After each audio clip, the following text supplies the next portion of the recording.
Así son las cosas, país. Buen día a todos los que nos están mirando y están siguiendo esta transmisión. Les recordamos que tienen que ponerle me gusta para llegarle a más personas, tienen que suscribirse al canal, porque esta conversación hermosa que se dio recién con Feli Bertola y toda, porque nosotros tenemos literalmente una... ¿cómo se llama? Una playlist, una lista de reproducción en el canal de YouTube, donde encuentran todo el seguimiento de no solo la flotilla, sino también de nuestro trabajo en torno al genocidio en Gaza, porque obviamente, si bien el seguimiento con esta situación comenzó a ser cotidiano, en Trinchera se habla de Palestina desde el número 0, desde literalmente el número 0 de Revista Trinchera allá por el octubre del año 2012, y que, como les decíamos, este sábado vamos a celebrar los 13 años de tanta producción gráfica y 4 años de Radio Trinchera, así que los queremos también para celebrar eso, esa coherencia histórica, esa existencia de un medio que siga siendo siempre trinchera de batallas que no se podrían dar en ningún otro medio de comunicación por el nivel de financiamiento y de intereses a los que responden. Así que les agradecemos por seguir del otro lado y les pedimos que redoblen la banca. Que me gusten, que compartan todos esos materiales. Redoblen los esfuerzos. Y además, la verdad que están para eso, para que se difundan. También hoy va a haber una movilización que vamos a estar cubriendo por Palestina, así que... En breve vamos a estar charlando un poquito de eso y de un montón de cosas que nos quedan en tema, pero lo que entiendo es que ya estamos comunicados con ella, que está del otro lado. Sí, Clara Razu. ¿Cómo le va? ¿Estás ahí, Clara? ¿O con interferencias? Todavía no salgo de mi asombro. Pensé que me había mudado a Narnia, pero no, estoy acá. Estás acá. Clara, yo te quiero hacer una pregunta muy importante, porque acá las aguas están divididas dentro del estudio. ¿Viste o no viste el recital de Milei de anoche? No. ¿Viste? Escuché. ¿Viste? ¿Cómo que no? Empecé escuchando Demoliendo Teles y me quise matar. ¿Viste? No, yo solo espero que Charlie no lo haya visto. Sí. ¿Averiguaron si está bien de salud, Charlie? Ay, pobre Charlie. Yo creo que esto le da años de vida. Yo vi un Charlie, meme que se tira él con la silla de rueda de la ventana, ¿viste? Claro, yo creo que esto le da años de vida, Charlie. Y sin Yo hice pileta como abajo. Clara, la verdad. No, en un momento no pude. Se salvaron. Pienso que Charlie escribió ese tema. Yo que nací con Videla, yo que nací sin poder. Le escribe a alguien al cual que admira a Videla. No entiende ni lo que canta, o si lo entiende no le importa. No, chicos, es demasiado. Suficiente que me fumo a Caputo, basta.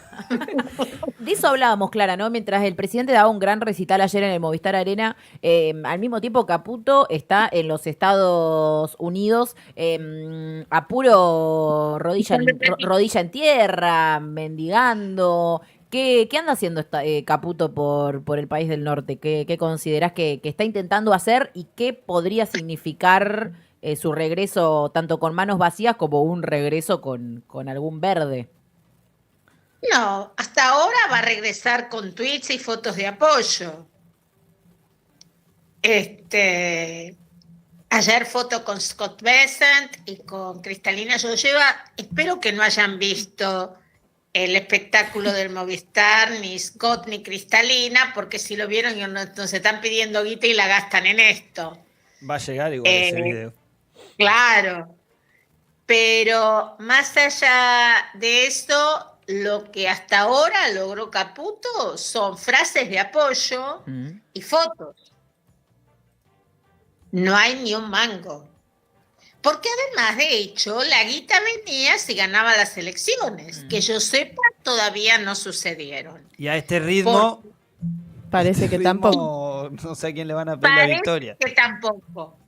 La cuestión es que el Tesoro sigue gastando dólares en las rondas de venta de dólares y ya se fumó los 1.500 mangos, los 1.500 millones de dólares que habían entrado por perdonar retenciones. O sea, ya se fumaron el beneficio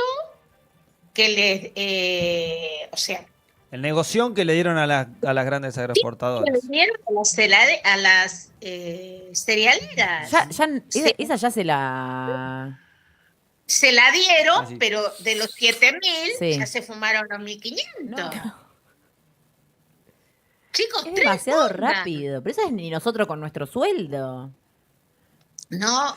O sea, en 3 rondas se liquidaron los 1.500. Estamos hablando de una prox de 500, como esa jornada que recordamos de 678 Se está millones. poniendo el tesoro.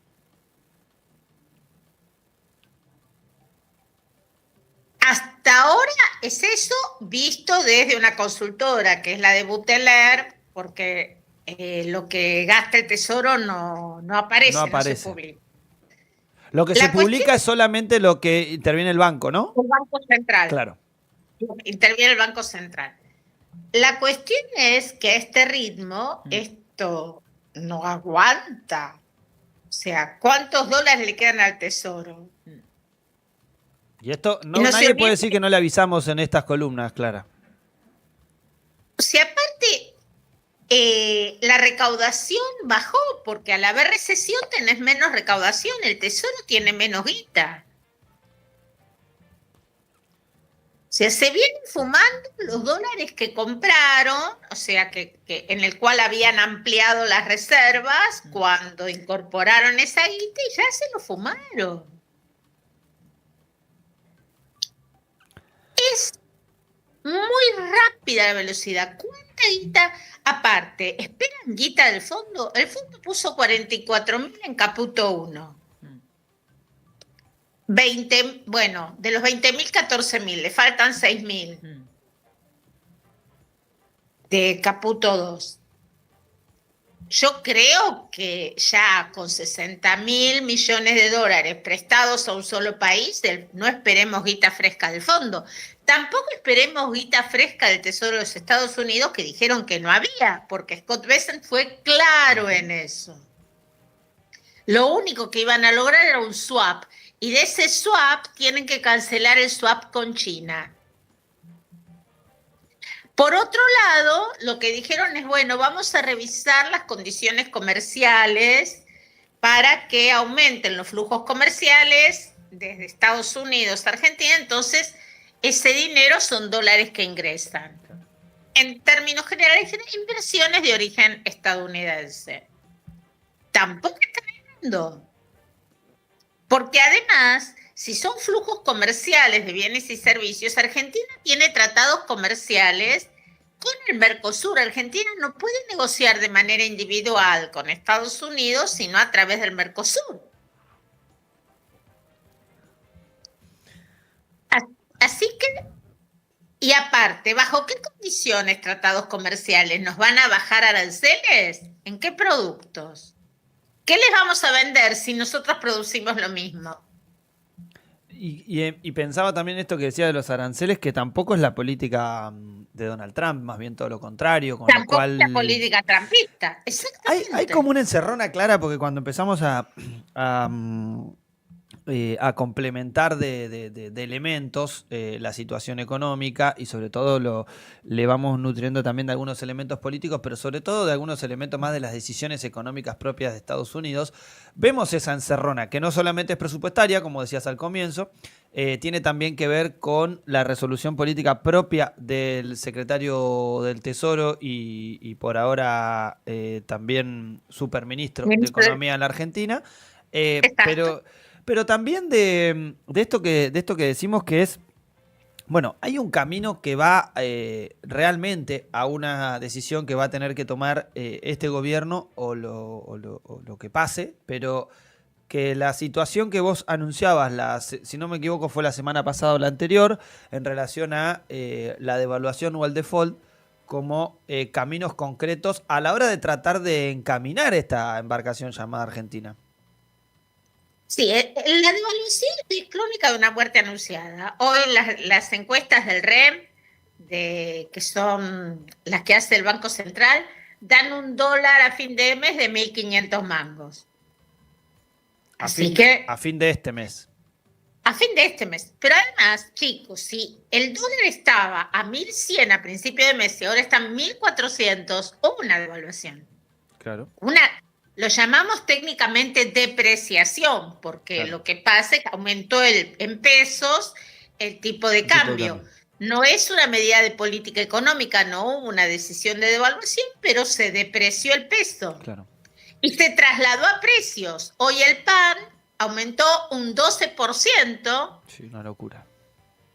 Es 2.800 mangos el kilo de pan y en algunos lugares más céntricos 3.300. Pasó los 3.000. Estamos hablando del pan.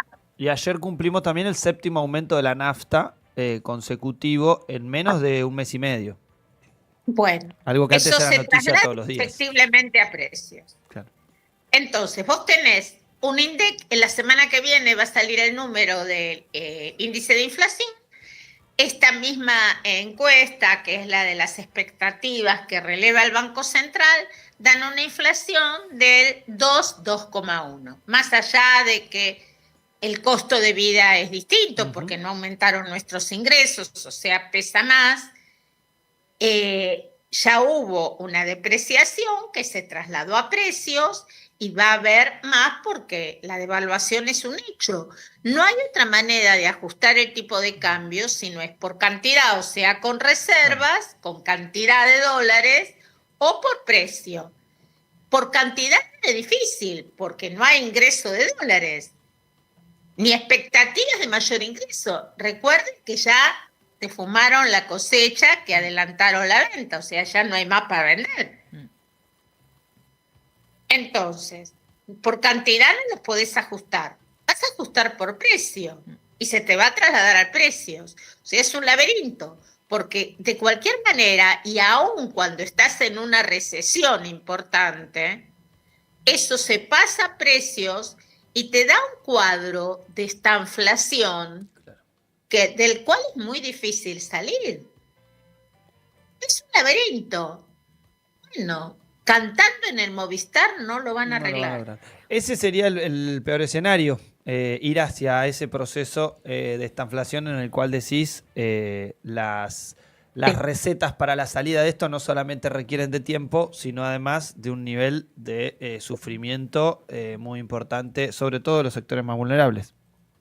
Los que vienen sufriendo, porque si vos hablás ayer de notas que salieron, que las personas no llegan a más del 10, que el sueldo te alcanza hasta el 10, que invierten más del 50% de su ingreso en los alquileres, que aumentan también para este mes tarifas y otros servicios. Disculpen, yo lo veo muy, o sea, el ajuste es ya insostenible. La sociedad, los sectores de más bajos ingresos y de medianos ingresos ya no soportan más. Empiezan a tarjetear alimentos a partir del 10. Alimentos, no electrodomésticos. Yo te quiero hacer una consulta, Clara. En este contexto, y teniendo en cuenta que, bueno, la renuncia a la candidatura de José Luis Espert también fue acompañada en el día de ayer, algo que todavía no informamos de la renuncia a la presidencia de la Comisión de Presupuesto. Por ahora, digamos, no renunció a su banca ni fue expulsado, a pesar de que ya hay algunos proyectos presentados al respecto. Ahora asumiría Berti Venegas Lynch la Comisión de Presupuesto. ¿Cómo la ves para el avance de la ley de leyes? Vamos de Guatemala a Guatepeor. No nombremos mucho a Guatemala ahora porque, viste, capaz... No, tenés razón. Hay que cambiar de chiste. Berti, el baterista de la banda...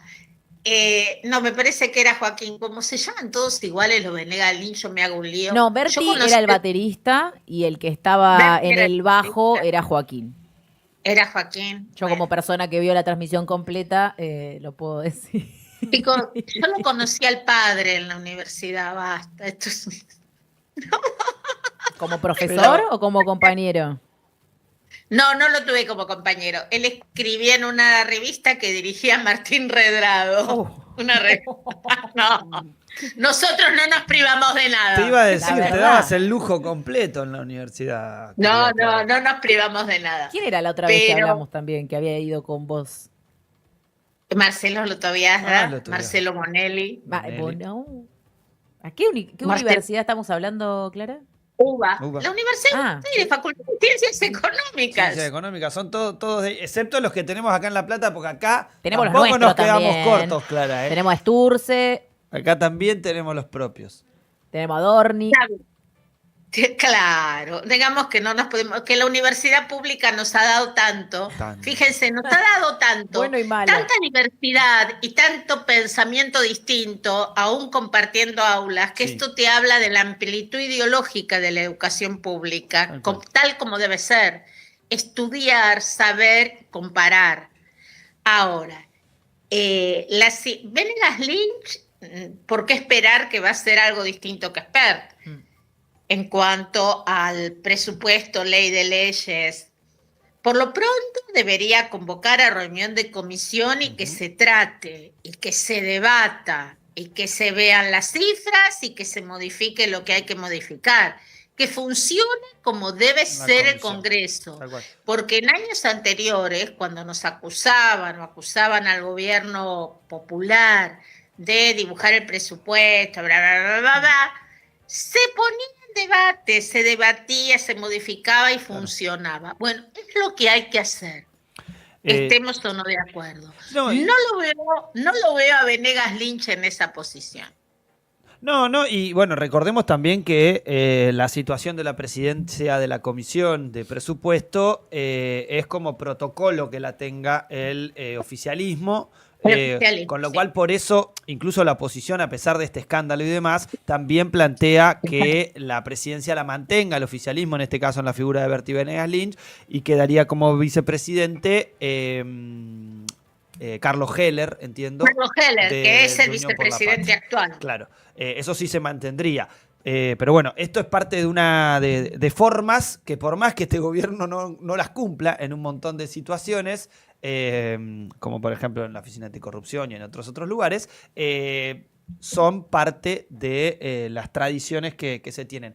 Clara, yo te quería hacer una pregunta en relación a que siempre comparamos este proceso con otros momentos de la historia en los que hemos vivido. Y hace unos días charlaba con uno de los funcionarios que estuvo en 2002 y le preguntaba las similitudes, ¿no? Y un poco me decía, y yo lo veo muy parecido, me decía, quizá lo que hoy hay es menos ebullición social, menos conflictividad callejera, que en ese momento, bueno, con una creciente resistencia al menemismo, con organizaciones piqueteras muy potentes en todo el país, con no solamente copamiento de ciudades, sino además provincias muy convulsionadas, cosa que hoy no está tan así, podemos decirlo. Sí.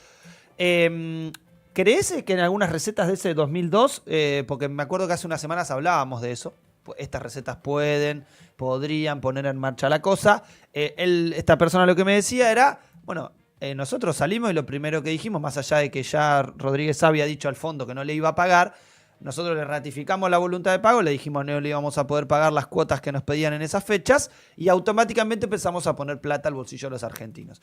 Y me decía, Exactamente. increíblemente la cosa, o increíblemente me decía, la cosa funcionó. Automáticamente empezó a mejorar económicamente la situación. Y me decía que él creía que este momento, pese al parate, sobre todo industrial, que todavía hay, la cantidad de máquinas paradas que existen, cree que todavía en la situación en la que estamos hay posibilidad. ¿Vos cómo la ves? Yo la veo de la misma manera. Porque en ese momento todavía funcionaba el Club del Trueque, chicos, las personas intercambiaban servicios por alimentos, o sea, funcionaban nodos de Club de Trueque. Fue en el 2002 donde apareció, luego del asesinato de Costec y Santillán, el plan Jefes y Jefas. Claro. Eso fue poner plata en el bolsillo de la gente. Fue en el 2002 donde también, bajo lo que fue la presidencia interina de Duhalde, se puso plata en el bolsillo de los trabajadores con aumentos de cifras fijas en ese momento, pero de carácter obligatorio, que en cierta manera mejoraron un tanto el poder adquisitivo de ingresos. Y por otro lado, lo que también se fue revisando fueron los recortes salariales que se habían hecho durante el 2001. Recuerden que en 2001 se habían recortado el 13% de jubilaciones y de salarios de empleados públicos, y se fueron restituyendo con bonos, pero se fueron restituyendo con bonos que luego se liquidaron y pudieron monetizar un poco lo que fue la demanda de bienes y servicios. Pero fue poniendo plata en el bolsillo de las personas, porque el plan Jefes y Jefas, que en ese momento fue de 2.600.000 personas cobrándolo. Estamos hablando de una población muchísimo más grande que la que tenía hasta antes que asuma Milei el potenciar trabajo, por ejemplo. Exactamente. Casi el doble, digamos. Sí, casi el doble. Porque en 2002 estábamos hablando de un 50% de pobreza. Y ningún ingreso. O sea, fueron las organizaciones sociales las que motorizaron y movilizaron a la población y sostuvieron el modelo, como lo hacen siempre. Entonces, ese ingreso, eso que fue el plan Jefes y Jefas, que terminó en las cooperativas y después en el potenciar, se fue diluyendo a medida que las personas fueron encontrando trabajo. ¿Cómo es el proceso? Al tener dinero, las personas dejan de tener que intercambiar bienes por bienes, abandonan el trueque, empiezan a comprar bienes que están en el mercado, que además, como estábamos en default, no podían ser importados, comienza a funcionar la producción local y a venderse la producción local, y de esa manera también empieza a ponerse en velocidad la rueda de la producción, porque se agotan los stocks existentes, hay que producir más, se genera más empleo, las personas tienen dinero, no mucho dinero, pero el dinero para poder comprar bienes, para poder comprar alimentos básicos, más allá que se seguían sosteniendo las fábricas de ladrillos, etcétera, o sea, las comunidades se sostenían. Pero sí comienza la producción, como siempre, poniendo plata abajo. Porque son los sectores de más bajos ingresos los que necesariamente gastan todo su ingreso. No porque sean derrochones, sino porque lo necesitan para vivir. Tal cual. Clara, clarísimo, tristísimo, pero clarísimo. No, al y fin. expectante. Nadie puede decir que no somos premonitorios en este programa y sobre todo en las columnas de Clara Razu. Y la economía tiene su andanivel, la verdad que vinculado, siempre lo decís vos, ¿no? Imposible hablar de economía sin hablar de política, pero podemos decir que la economía viene mal desde antes que el gobierno empiece a recibir tantos golpes políticos como se están viendo, ¿no? Y acá lo hemos hablado, este imaginario que muchos se comieron, ¿no? De la macro está ordenada, pero la micro no, y ya va a venir. Todo sigue acorde al plan. De golpe, acá veníamos hablando que no, y no por ser augureros de un mal presagio, sino verdaderamente porque la cosa pinta mal. No hay con qué darle. Así que, Clara, gracias por ir enseñándonos y aprendiendo junto a vos de lo bueno que ha alargado la uva. Así que te lo agradecemos como siempre. De lo bueno, un recuerdo para Marcelo, que hubiera cumplido años ayer. Marcelo Glotoviazda. Le mandamos un feliz cumpleaños. Beso al cielo, obviamente. Entonces, gracias, querida Clara. Un abrazo, Clara.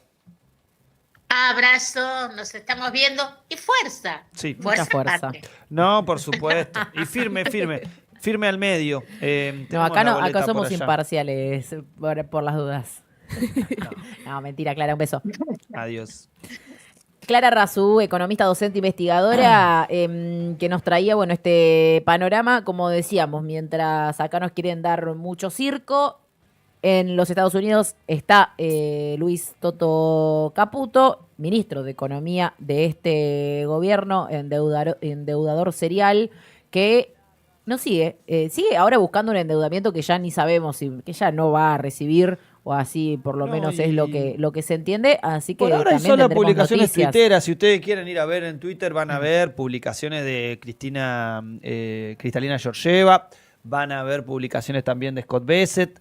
Son todos, la verdad que, insistimos, no lo estamos tampoco, también que hoy tuvimos un programa en el que abordamos una primera hora que nos llevó puestos, pero concretamente no hay mucho para compartir de esto. O sea, no hay información concreta para compartir. Hay lo mismo que pasó la otra vez. Yo recuerdo que contaba la anécdota esta de JP Morgan. Es mostrarse con el muchacho que tiene la plata. Es mostrarse con el muchacho que tiene la plata y a partir de ahí, no sé, esperar que esto aguante. El problema es que la Argentina tiene otros tiempos, así que veremos qué es lo que pasa dentro de poco. 29 minutos, pasan de las 10 de la mañana, ya volvemos.